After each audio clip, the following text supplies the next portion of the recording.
This program is brought to you by Stanford University. Please visit us at stanford.edu.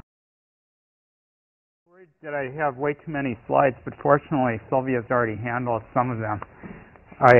Sylvia's work on screening MR for breast cancer is incredibly sophisticated and beautiful work, but it's very hard to explain in a reasonable amount of time, and I think she just did a very masterful job of that. My talk today is going to be more in the nature of context setting than going very deeply into some research results, although I will be presenting examples. I'm going to urge those of you who may have a deeper interest in this area to think about taking some of the course offerings that we have on campus, including a course in the business school that Doug Owens and I teach fall quarter.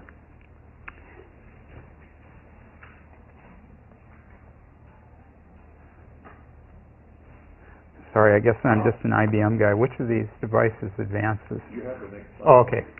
Great. Okay, there's just a lag. Okay.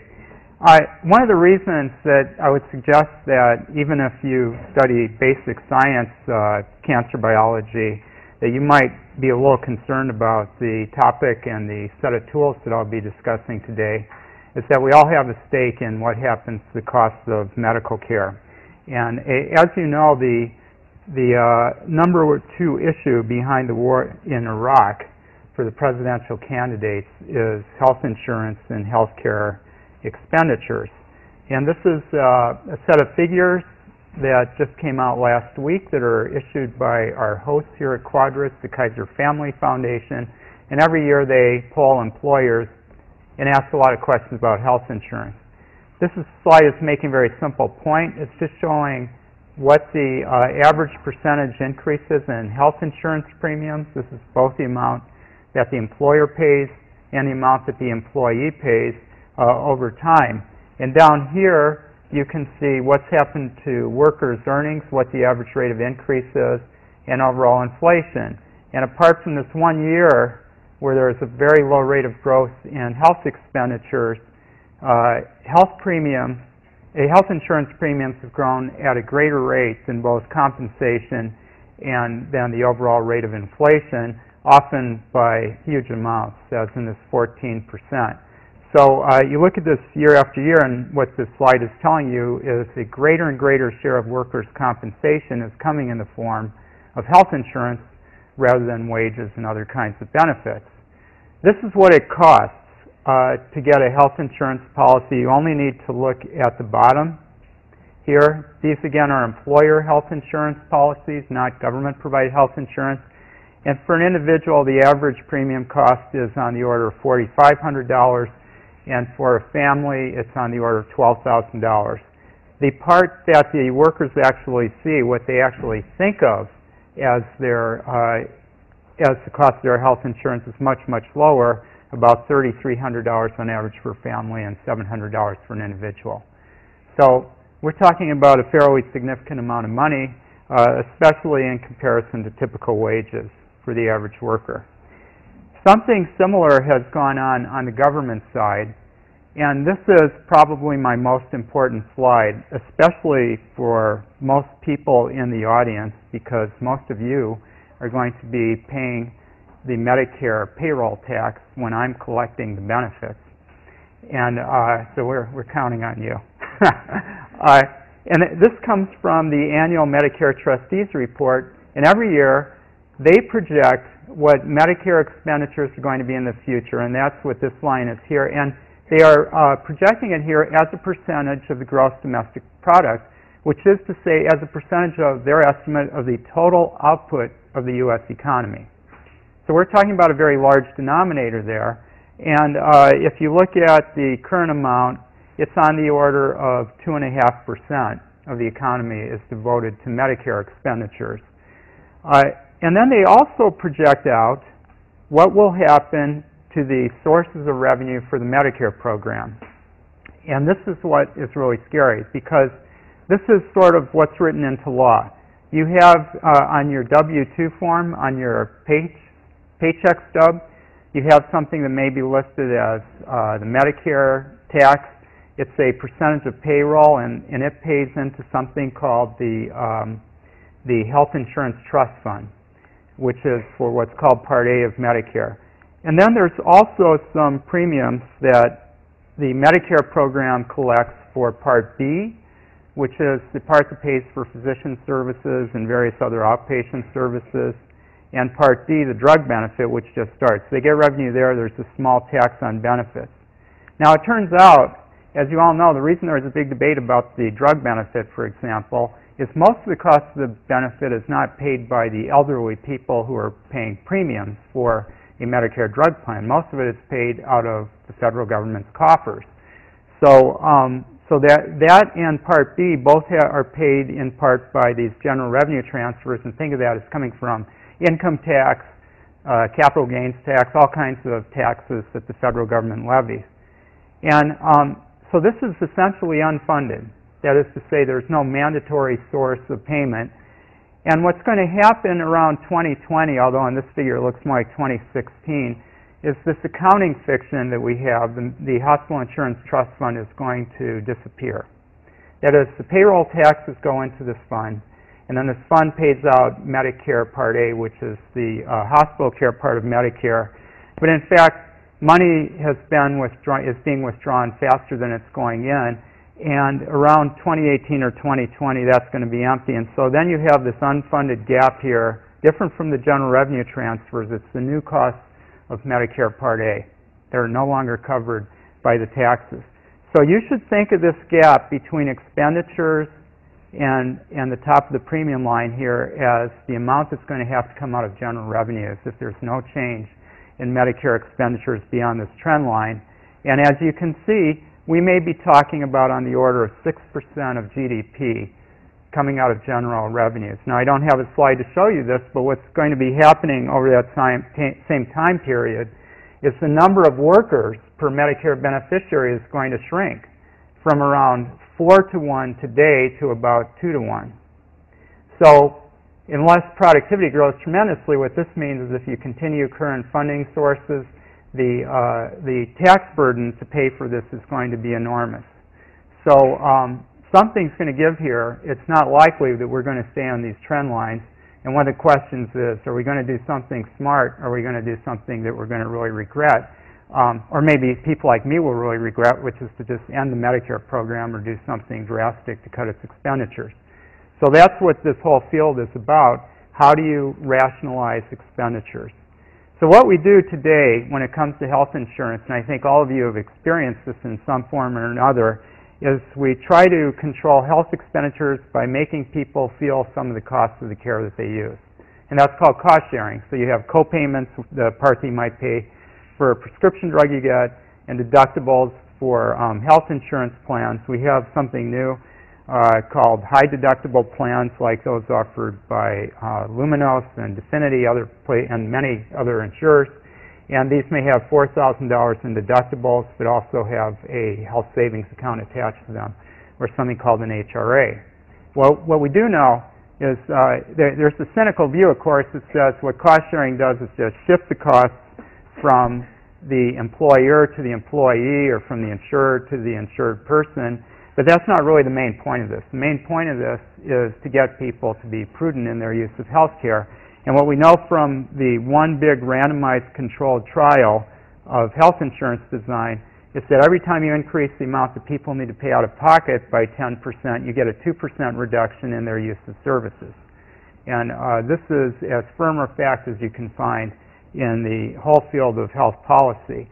One of the things the more recent studies have shown, though, when they've looked at formularies for drugs where insurers raise co-payment rates, is that people seem to make fairly irrational decisions that there are some drugs that have huge benefits at fairly low costs, and people are as likely to cut back on the use of these kinds of drugs as ones that you might think of as more discretionary. So there's a couple of problems with cost sharing in addition to this problem that they seem to be irrational or maybe don't do what we think they should do when it comes to cutting back on utilization. One is that especially high deductible plans have no magic trick to deal with high expenditures. So for those of you who are oncologists, you're dealing with drugs I'll be talking about in a little while. the expensive biologicals that might cost tens of thousands of dollars per year. Well, almost any kind of conventional health insurance plan has a limit to how much patients need to pay out of pocket, and once you're in the hospital once or twice in a year, you're beyond that limit. And once you start using one of these biologicals, you're beyond that limit. So cost sharing is not doing anything to deter the use of those drugs in that situation. And one of the reasons you don't even want to push cost sharing too high is that the entire purpose of insurance is to protect people from the financial risk of disease. And once you keep upping and upping the amount that people have to pay, you lose this risk reduction function of health insurance, and then you start to ask, well, what is it exactly that we're accomplishing? So that may not be the ideal solution. One thing that, this is a kind of neat effect, but it's unintentional. It must have to do with taking IBM to Mac. But another thing to keep in mind also is that health expenditures are highly, highly, highly concentrated. And when you're dealing with oncology, you tend to be talking about the high-cost users. This shows some old data, but these figures are likely to be true today as well. 5% of Medicare's beneficiaries account for 43% of the expenditures. And once you look at the top 20% of all Medicare beneficiaries when ranked by expenditures, they account for about 85% of the expenditures. So most cost sharing is dealing with the low-end stuff, and it's not going to touch this 85% of the expenditures that are likely to be beyond anything, beyond any kind of cost sharing scheme that we currently use. So what health plans do to deal with expensive technology, and in particular new technology, is they apply criteria to decide what gets covered. And this is where the battleground is for many drugs, biologicals, operative procedures that are used to treat cancer and other conditions. This is what determines the boundaries of health insurance, and it basically says whether a particular intervention gets covered or not. For an expensive intervention, if there's no coverage, that's basically saying there's no market at all. And for a small company, that means there's no company either. But that would represent complete failure. So for drugs, there's a hurdle of FDA approval, but there is a separate hurdle which sometimes is surpassed automatically, but not always. There's a separate hurdle of obtaining reimbursement. The main way that the main approach health plans use to decide what to cover is evidence of effectiveness, or evidence-based coverage policy. And it's based on language in their contracts if they're commercial plans, but if it's Medicare, and for oncology, Medicare is likely to be responsible for the majority of expenditures, at least for adult oncology. Medicare policy is guided by the original authorizing legislation for Medicare, which was written into law in the 1960s, and this is what it says. No payment may be made for any expenses incurred for items and services that are not reasonable and necessary for the diagnosis or treatment of illness or injury. Now, this says they may not pay when it's not reasonable and necessary. In fact, the way it's interpreted is they must pay when it's reasonable and necessary. And so the real issue is, what does reasonable and necessary mean? And in fact, in their cleverness, Congress, which of course is mainly lawyers, decided the doctors should determine what reasonable and necessary means, and they didn't really get into any kind of legislative language that would clarify this in any significant way. So commercial plans use a different but similar set of criteria. They reimburse for care that's medically necessary. Almost all commercial health insurance plans have language that says something like medical necessity is the key condition for coverage.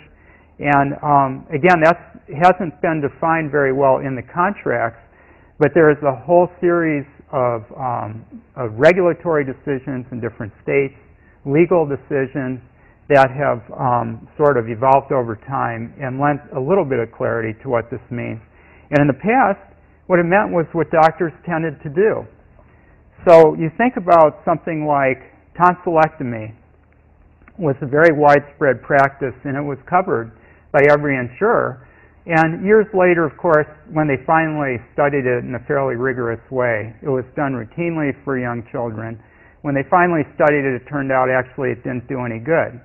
But because it's what doctors did, it was covered by insurance. So there's this kind of circle here that if doctors did it, it would be covered, and if it was covered, of course, doctors would do it. But today, we don't usually make decisions that way. We usually rely on evidence. And this is applied. I'm going to give you one example of how commercial plans look at it. This comes from the Blue Cross Blue Shield Association. I sit on the body. I've sat on it for about 14 years that makes determinations about this, and this turns into a set of recommendations used for coverage policy to cover about 110 or 120 million Americans. And I'm going to skip this criterion, but the key ones are these ones in boldface. First, they ask, is there sufficient scientific evidence to draw conclusions about the effect of the technology on health outcomes? So this just says, do we have enough evidence to know whether it works? So basically, if somebody has an opinion that it works, that's not enough. And if doctors have adopted it, there are now lots and lots of good studies showing that the fact that doctors adopted it shouldn't provide you any reassurance that it actually works. So there has to be enough evidence. And then obviously, the evidence has to show that the intervention you're discussing actually improves health outcomes. Does it improve the net health outcome? And by that they mean relative to non-treatment. Does it do better? And is it as beneficial as any established alternatives? And this is awkward language, but basically it means, is the typically new technology, but is the technology that's under consideration better than the standard of care that exists today? Or is it not? Or is it at least as good? And finally, this is relevant for an institution like Stanford. To meet all the criteria, the results that have been reported in the studies have to be attainable outside investigational settings. So this tends not to be a very important criterion in practice, because what health plans do is, if they think that there's a very complex treatment that requires very specialized expertise to deliver, they will designate certain centers that can do it, and they don't let it get out into the community. But what's really remarkable is how rapidly most technologies do get into the community, and any doctor or hospital can provide it. So if a technology meets all 5 of these criteria, typically a health plan will decide to cover it. And the kinds of evidence they use when they talk about is there enough evidence is basically, and this is what gets debated, you have terrible evidence, which is just opinion and anecdotes and case series, perhaps, describing outcomes with the use of an intervention. And at the highest level, there's randomized trials entered in registries. They're widely considered to be the best form of evidence, and typically that is the standard that's applied. Also, for most of these exercises, people will pool the results of multiple trials, if multiple trials are available. So what could be wrong with this? And in fact, I just finished my term chairing the Medicare Coverage Advisory Committee, which applies similar criteria in making decisions for the Medicare program. And the most common complaint that advocates for a particular treatment would have about these processes is that they set evidence standards impossibly high. This is typically not for drugs that get FDA approval for the labeled indication, but it's true for devices, procedures, and off-label uses of drugs. Off-label use means it's never been required to meet FDA criteria to prove efficacy. But you have to remember that because there's not enough evidence, that doesn't mean that the drug or whatever the intervention is doesn't work. It just means we don't know and we can't draw conclusions. Another issue is, you think about who goes into a trial. Say it's a drug that's being considered for FDA approval. If you're a rational drug company, who is it you're going to study? What's the indication you're going to study? You're going to study the indication that has the greatest chance of success, right? In the patient population that has the greatest chance of success. And as Carl could tell you here, his numbers may actually be a little different, but on average, only 5% of the people who are screened for randomized trials actually end up being eligible to go in. And screen means they have the condition in question most of the time, but there are all kinds of other hurdles they have to get over, like they can't be on too many drugs, they can't have multiple health conditions. Most importantly, they have to be very compliant with a rigorous treatment and monitoring regimen that goes beyond just what a typical patient being treated would get. They have to show up for tests, often on a very regular basis. In some trials in cardiology, they have to get repeated coronary angiography, invasive procedures. Obviously, the kind of person who's a good candidate for a trial is quite a bit different from the typical person who gets the treatment. But what's also a big issue for Medicare is many trials excluded elderly people. And almost all of Medicare is people age 65 and older. And the rest of Medicare is an even more atypical population. That would be the disabled and people with end-stage renal disease. So if the trials have only been conducted in middle-aged men, what does it tell you about 75-year-old women who are enrolled in Medicare? So there are debates about whether you can apply the results of the trial here. And all of you, I am sure, are very familiar with the use of classical statistics, p-values, confidence intervals, and so on and so forth. Well, somehow, a very arbitrary standard has kind of become the letter of the law, which is if p is less than 0.05, it's statistically significant, and therefore this is a real treatment effect. If p is greater than 0.05, it's not. And that actually is, I'll say it here, not for quotation, but that's actually a clear-cut abuse of statistics. I mean, there's nothing in classical statistics when you think about how these things were established that would tell you that something is magical about 0.05 or even 0.01. And classical statistics doesn't even give you a way to think about that question. There's a whole different type of statistics, Bayesian statistics, that does. But that's kind of mushy from the point of view of people who have to make these decisions. So this means that a company that's got a product it wants to get approval for or get reimbursement for, if they screwed up and underpowered their trial by a little bit, they may have a perfectly good intervention that just won't meet these criteria. And even if you do get over this p-value issue, the evidence often is inconclusive. Inconclusive for all kinds of reasons. It really made it on a secondary endpoint, but not the primary endpoint that was defined before the trial started. Or there are some positive and some negative effects. There are all kinds of reasons why the evidence can be inconclusive, and what if it's going to be prohibitively costly or infeasible to do another trial? You just say, well, we'll assume it doesn't work. But the most important reason, as you might have guessed from my introduction, is that this evidence-based approach ignores cost. And it's no secret that one of the reasons that payers are enamored of this evidence-based approach is that they believe that it's going to reduce health expenditures. So look at Tarceva for pancreatic cancer. I hope I'm not offending anybody here who's a big fan of Tarceva, but this is a Journal of Clinical Oncology article that was considered to be, I think, a major, major finding. And what you see here, when they've added Tarceva or erlotinib to gemcitabine for the treatment of pancreatic cancer, is that median survival increased from 5.91 months to 6.24 months. By my calculation, that's about 10 days. Okay, so that's 1 year survival, 23%. It's very interesting to, I guess I didn't put the slide up here, but it's very interesting to read what the authors of the article said. They were very excited, viewed this as a very, very positive finding, but they preferred to describe the results in terms of the hazard ratio. So those of you who are not familiar with hazard ratios, that's sort of like the mortality rate at any point in time, conditional on having reached that point in time, and that looks like a bigger difference. But the fact is, what really matters is this entire survival curve. And I don't know about you, I'm standing here very close to the slide, but it looks to me like that blue line is just barely up and to the right when compared to the dashed yellow line for the placebo group, the just plain gemcitabine group.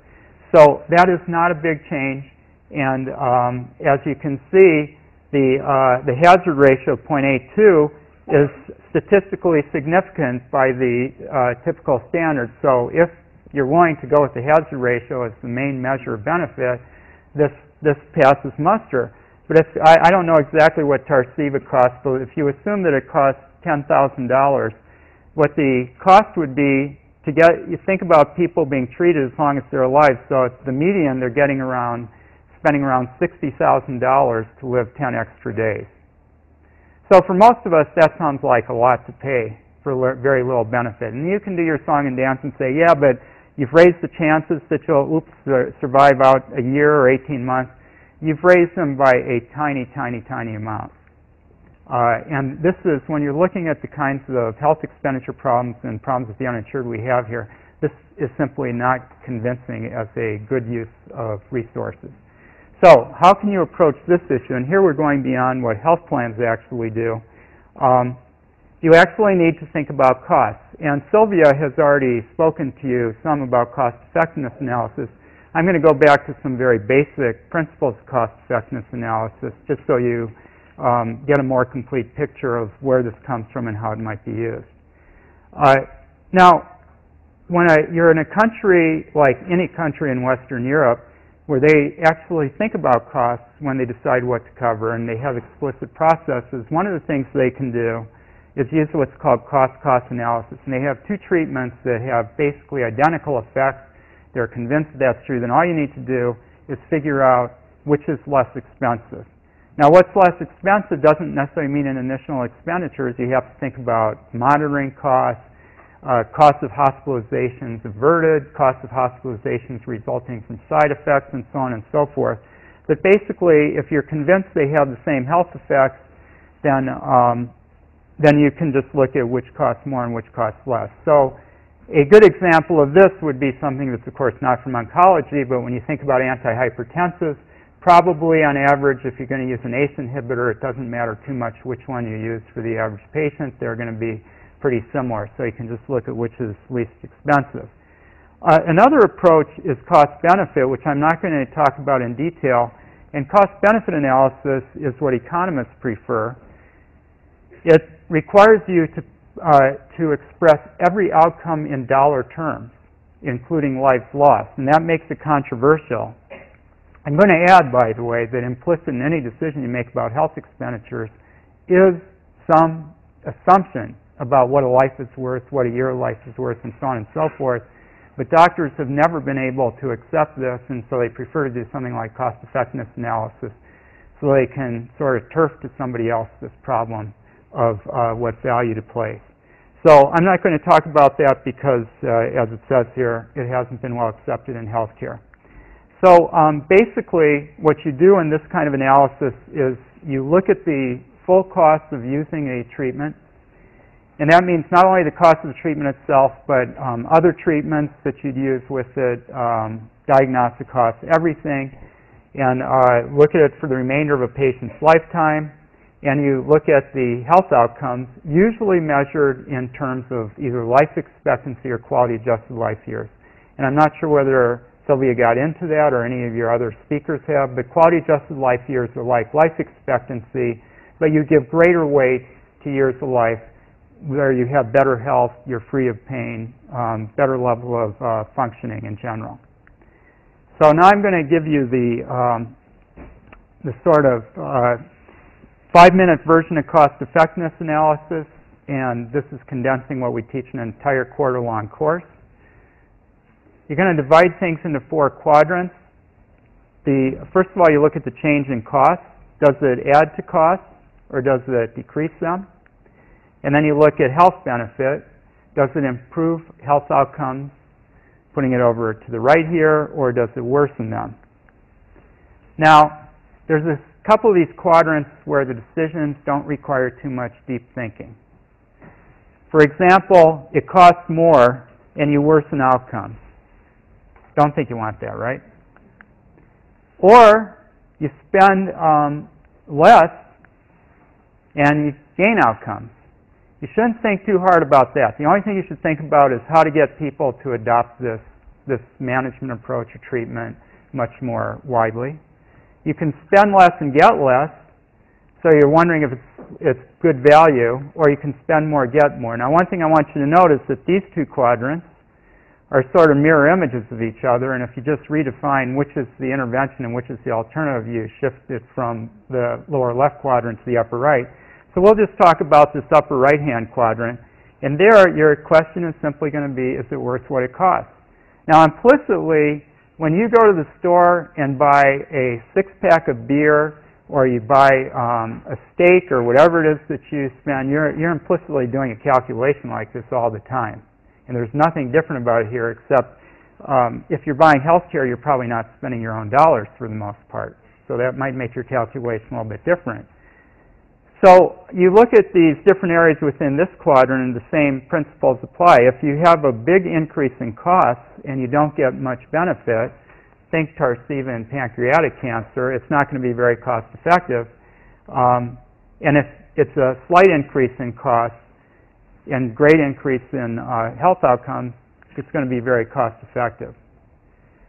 So the way that you actually measure this is you measure the change in quality adjusted life years, or maybe life expectancy, and you look at the change in costs, and you take the ratio of the change in costs to the change in qualities, and that's called the cost effectiveness ratio. So a low number is a good thing. And Sylvia was tossing around some numbers in her presentation, and in fact, if you look at what the UK does, their cutoff is probably around 30,000 pounds per quality adjusted life year.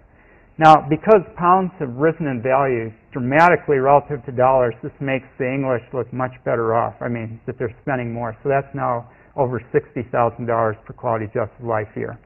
And in some cases, they go well above that. But think of that as one kind of benchmark that you might use. What the National Health Service in England actually applies as a criterion. And think of if you're much over $100,000 per quality adjusted life year, that's considered not very cost effective almost everywhere. And what you can do, you don't need to bother trying to read the fine print here. This is just a variety of interventions that have been studied in dollars in cost effectiveness ratios for 2002. And I just want you to get an idea of the range of the kinds of treatments that are in widespread usage. It goes from the use of enoxaparin, for example, in patients with unstable angina.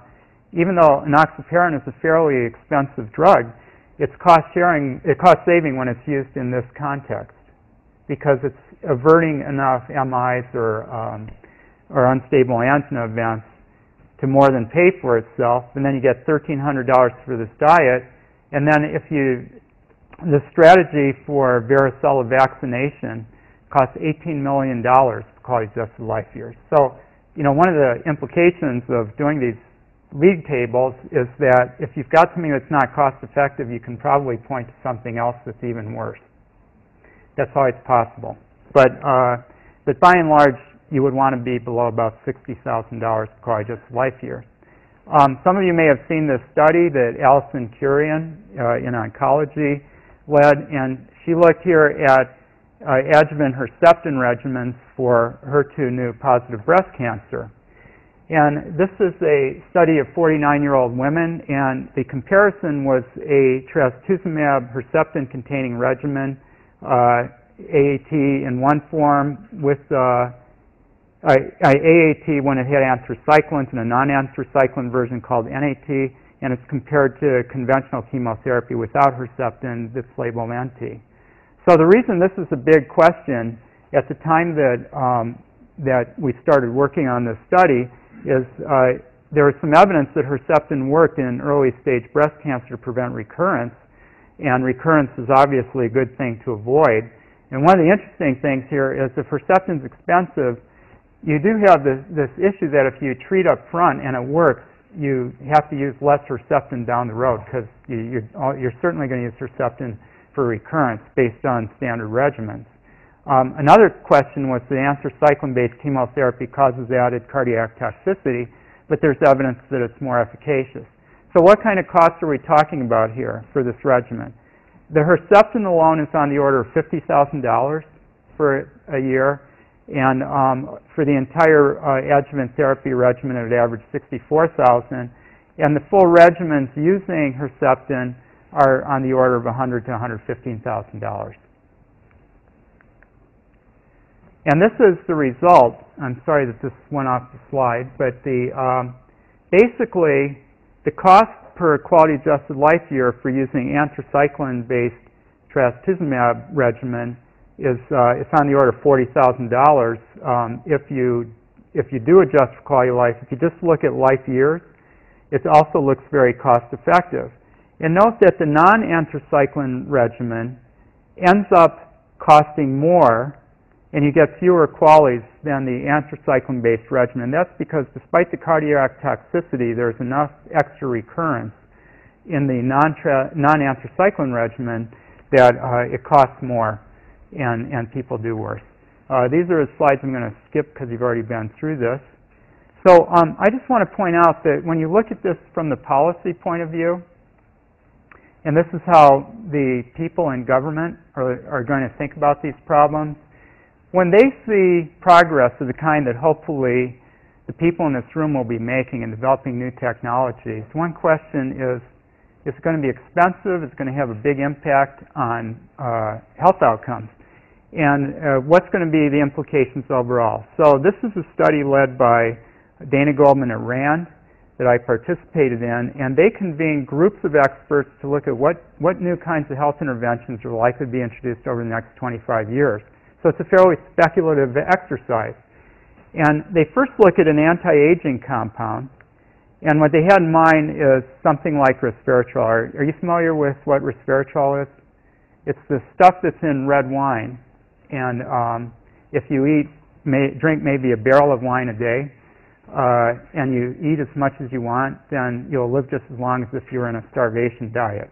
And this has been proven in mice, not with barrels of red wine. But anyway, there are companies developing analogs of resveratrol that are much more potent, and so if they succeed and if it works the way it's supposed to do, you'll stay healthy a lot longer and you'll live longer. And so everybody, they're looking at the implications for Medicare, and they assume everybody would get it and it wouldn't cost that much. So the annual cost would be on the order of $50 billion in 2015 and $73 billion in 2030. It's a good deal. The cost per additional life year is about $800 because the lives that you are preserving are really healthy lives, fully functional people. Now, something that I've studied is a little different, left ventricular assist devices. And this is not something way off in the future. They exist today. They're FDA approved. Left ventricular assist devices are essentially artificial hearts. And they were originally approved for use as a bridge to transplant, meaning that people who were on the waiting list to get a heart transplant could be kept alive even after their hearts were beyond the point of failing and get the hearts. But then they tried to look at it as what they call destination therapy, meaning if you had severe congestive heart failure and you were not going to get a heart transplant, perhaps because of age, you might get one of these. We looked at this in our first pass through the data. The cost of the aesthetic claims from one payer, the cost per year was around $900,000. And that's not because these LVADs cost so much, but it's because these people were kept alive in ICUs at tremendous expense. You might think of this as costing on the order of $250,000 to $750,000 per year because the people are not returned to perfect health with it. And as you see here, even though very few people would get it, it's got annual costs on the order of $10 to $14 billion, and the estimated cost effectiveness is on the order of $500,000. So not a particularly good deal. Now, this analytic tool cost effectiveness analysis is not perfect, and one of the reasons is the underlying data aren't perfect. That's the number one reason that this technique is not always ideal. And some of the questions you gave Sylvia reflect what some of the issues are, like the data used might be out of date or non-existent. One reason people don't like it, though, is the analysis requires you to be very explicit about everything you're assuming. You have to do that to develop the model. Whereas a lot of times we as clinicians, for example, look at a trial, see that the treatment really works, and we assume it's great. But we've only considered one very narrow aspect of the whole clinical issue. And one reason policymakers don't always love it is you still have to make tough decisions. It's giving you a number that will help guide you about the value that an intervention offers, but it doesn't tell you what to do. So let me just leave you with that. I want to suggest that if you have any interest in this topic, you can go to the website for our centers, the Center for Health Policy, Center for Primary Care and Outcomes Research, and you may be interested in our course, which is being offered this quarter. Thank you.